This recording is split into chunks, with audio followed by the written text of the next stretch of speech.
Bienvenue dans B-Boy Knowledge spécial Dr. Dre, partie 2. Pour ceux qui n'ont pas vu le premier épisode, je le mets dans la description. C'est parti!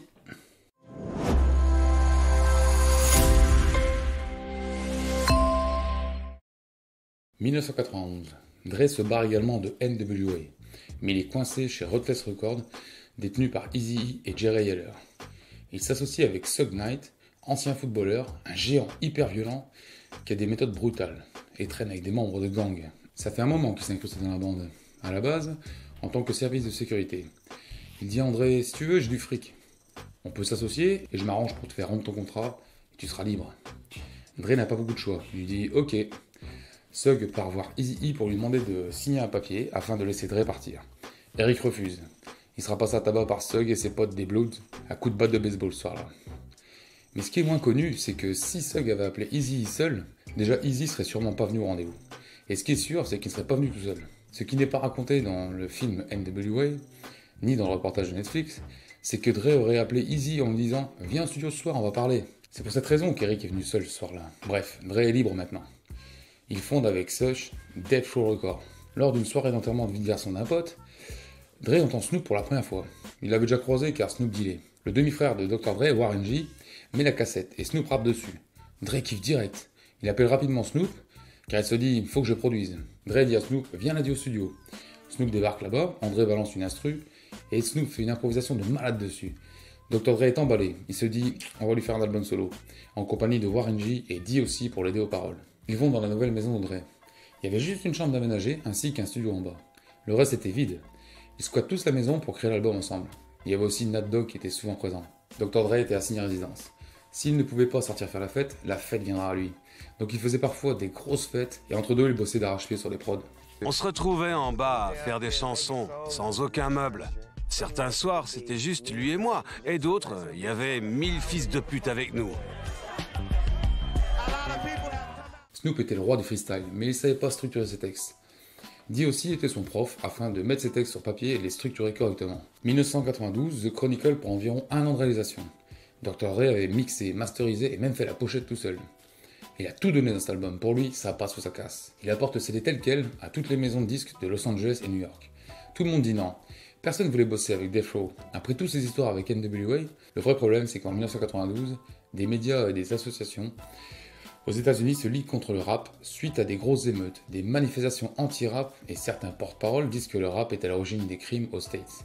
Donc forcément, les maisons de disques sont frileuses et ne veulent pas signer avec Dre et ses acolytes. Finalement, Dre part avec Suge voir les gars du rock, dont Jimmy Iovine. Il lui fait écouter, le gars écoute et demande « Qui est l'ingénieur du son? C'est fou, j'adore !» Dr. Dre répond « Bah c'est moi !»« T'es ingénieur du son et producteur ?» Oui, répond Dre. Le gars était choqué. C'est comme des Rolling Stones à l'époque, Mick Jagger et Keith Richards. Ces gars font peur, mais c'est des artistes. T'es forcément attiré vers leur musique. Ce sont les meilleures choses que j'avais entendues depuis des années dans le rock ou dans le hip-hop. Lorsqu'il sent un talent, il lâche plus l'affaire. Et là, c'était largement dessus. Jimmy leur répond « Laissez-moi 2-3 semaines, je vous débarrasse de vos procès en cours et je m'occupe de vous. » Parfait pour Dre et son crew.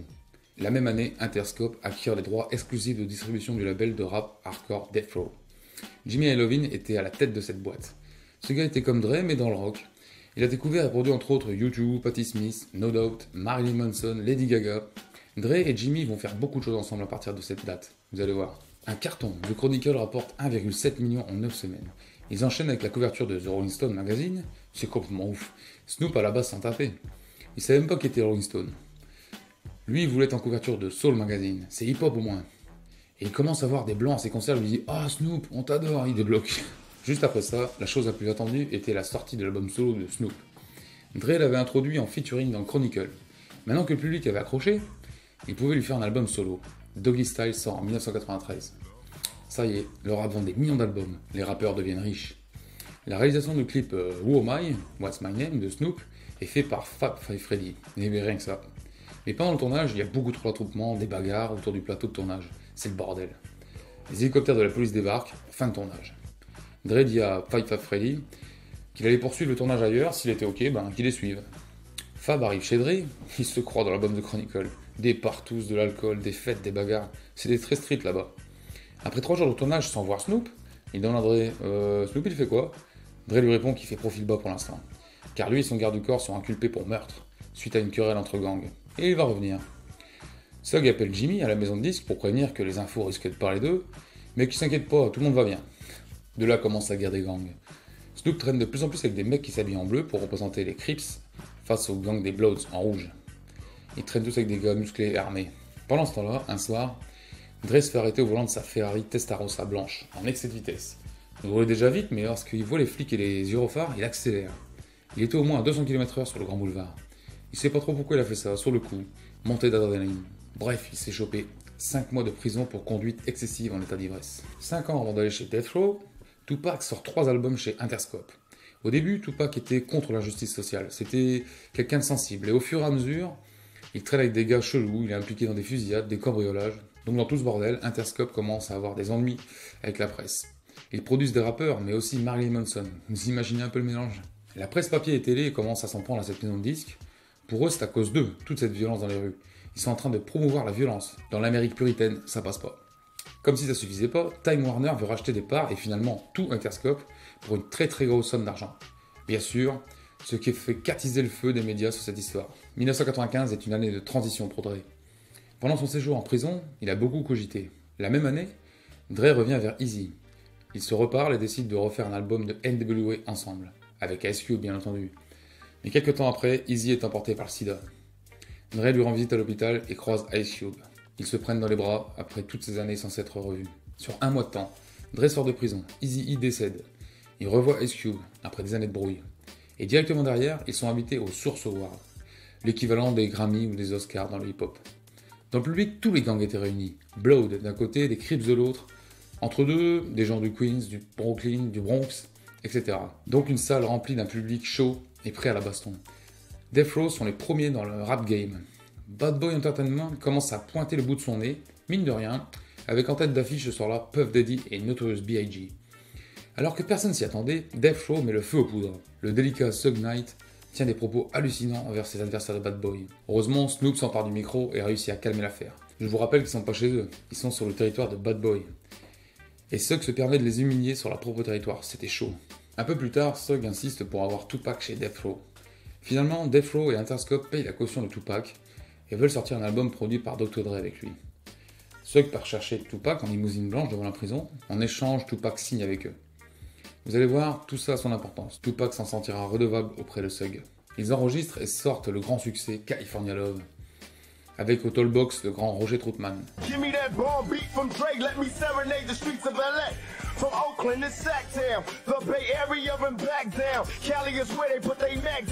Le petit hic, devant tant de succès et d'argent, dans le quatuor Tupac, Snoop, Dre et Suge, ça commence à se scinder en deux.